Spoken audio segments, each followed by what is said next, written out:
Hey guys, I just wanted to do some catching up because it's been a while for me. Haven't posted any videos or anything yet. So I'm gonna just kind of catch you guys up on where we're at. The frame has been cut. There it is, just sitting there. That's the front of it. Back of it sitting on jacks. Here is the subframe.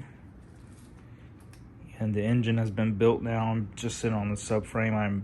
Like I said in one of my early videos, I'm very bad at recording. I'm getting better as I go. If you remember, this block was painted like 3 different colors, blue, gold, and purple, and now it's all black. It looks nice. I don't know if we're gonna be continuing up with this setup here, the fan clutch. I don't know if I'll have enough space in my engine bay or not, but I'm leaving it in there just in case. We'll see. Doubtful. I'll probably have to go with electric fans just to make clearance.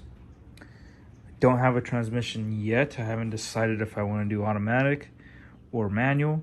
I'm leaning towards manual, but at the same time, automatics are easier to kind of deal with in my opinion. Especially when you have to stop and go traffic all the time. I was putting on the springs,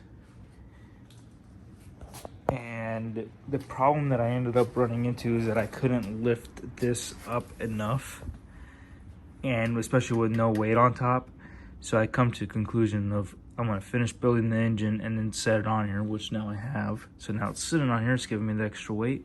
Hopefully that'll give me enough to kind of lift this up a little bit with the jack and then connect these bad boys right here. I think that'll be good enough. If not, maybe sitting on it at the same time might help, and with an extra help with somebody else. So right now she looks pretty good just sitting here. Probably in the next couple weeks I'll be getting this mocked into place, getting it ready to be welded on. I have a baby coming in about a week, maybe less, we'll see. That might play a factor in everything. Summit Racing intake all put on, and then the Summit Racing carburetor put on. This looks like a pretty good combo, to be honest with you. I'm pretty excited to get this stuff going. I can't wait to hear it run. I really can't.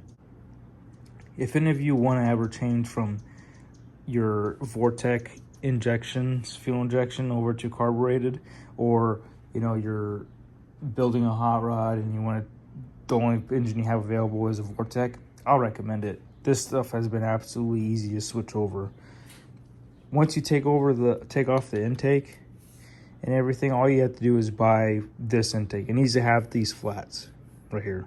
So there's only 8 mounting points to these intakes, and you'll know because these are flat angle, and the Vortec ones that are fitted for the Vortec heads go straight down.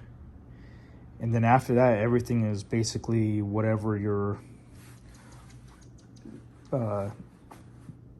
setup is going to be for the old carbureted Chevys. So like this neck here, I don't know if it's going to leak yet or not. It's only got one gasket, or an O-ring actually.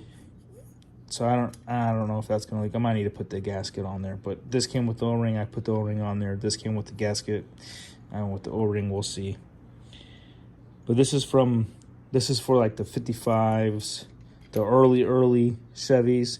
It needed to be straight because like the way my radiator sits is gonna be right here, and the holes right here for the radiator, the hose. So that needed to be right here.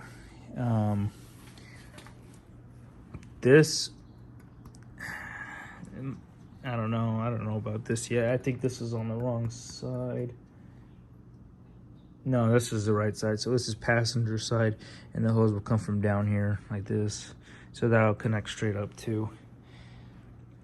So really, you're not really doing a whole lot you're not really getting a whole lot of different parts. So if you ever get confused about it, the HEI distributor that came off of, I don't know, let's say 77 350, that will fit right in. I didn't have to change my cam or anything. No, everything is all stock with the exception of the intake portion, and now that, since technically that's not a 350, none of this is 350 Vortex stuff. So this water pump's for a 350 Vortex. I don't know if I'm gonna end up keeping that or not. I might have to change it over, I don't know. We'll see though. Like I said, everything's been pretty simple and easy, straight to the point. I was really confused going into this on what parts I need to get, what not, because there's not a lot of information out there, but it's pretty simple. I was thinking too much into it, honestly. This subframe will be painted shortly. Probably once I get it put in, I gotta paint. These gotta come off anyway, so I gotta paint these and that. I gotta paint everything. Everything's coming back off because I ended up getting the bushings for these, and that will be a lot better because those are pretty worn out and blown. You can kind of see them cracked and whatnot. Now they're not gonna be cracked. And then putting these engine mounts on these subframes are nightmares. Oh my God, these engine mounts, they suck. So what I ended up doing was drilling a hole. This one was a little excessive. I've drilled this one out and then I was like, I think the next one is gonna be smaller. So that's what I did on the other side. I put a small hole. They have these holes, but these holes legit don't do nothing for you. So I just put this hole in and I can get to this one and this one. Then on the other side, I got that hole back there and I can get to that nut and that one too if I need to, whichever side I'm on.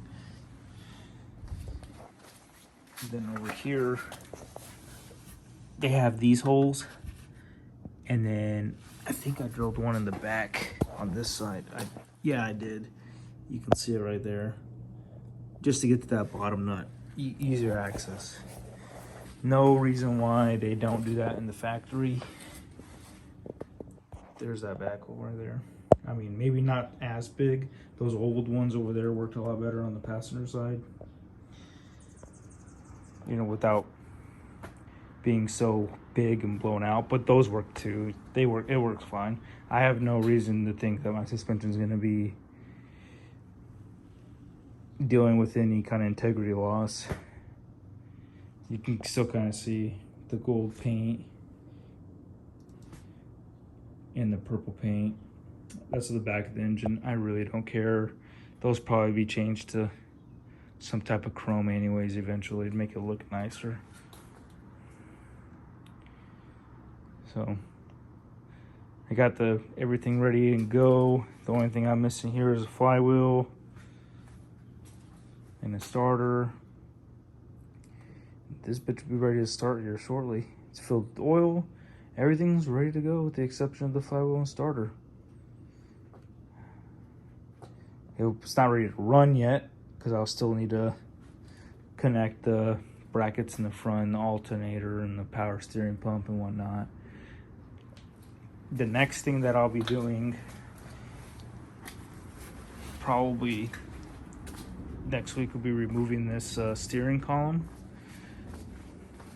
So the steering column is connected straight to the gearbox in these trucks.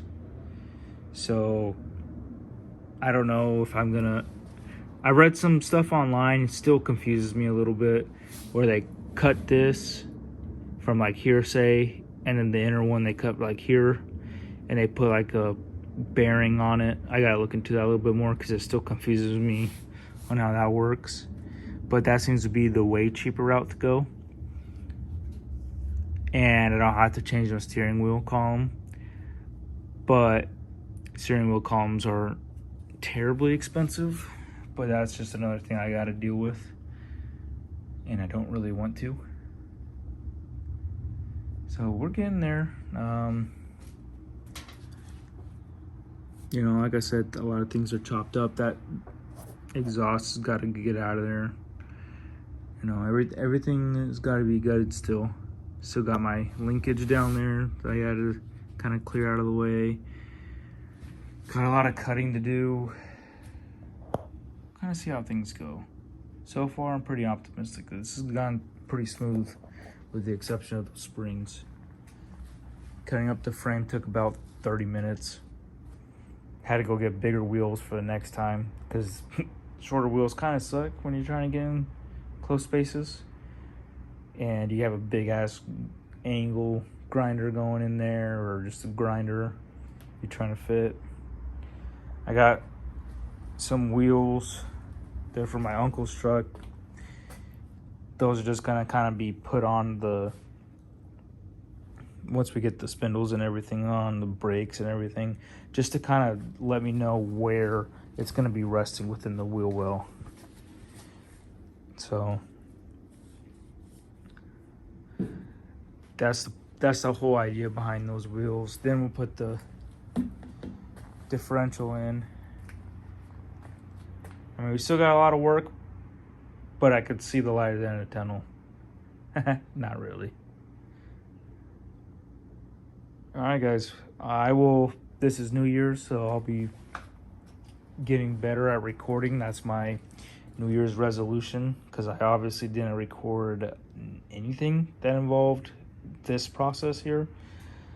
I'm a one-man show for the most part, and it's kind of hard to be doing everything by myself and remembering to record. I'll be in the middle of something and be like, damn it, I should have recorded that. And then that's the only thought I ever have about it. Then I just don't record after that either. So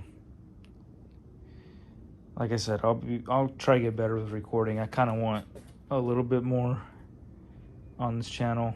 I'm having fun as I record. I have fun editing. I have fun posting. Overwhelming when I don't kind of get the views I expect or want. And it's not like I expect 1 million views or anything, but at least like 5 views would be nice sometimes. So I'm also going to use this frame as like scrap metal. So when I got to make some brackets, I could just kind of weld it up to this. Like I'm probably going to have to cut this off here so I could put the support in and weld the support onto that. And then I'll just kind of use that as my scrap metal pieces, so I don't got to go buy metal. So we're getting there, boys. We're getting there. She looks pretty right now. She looks pretty. All right, guys. I'll catch you in the next video. I'll make sure to record, get better at it. See ya.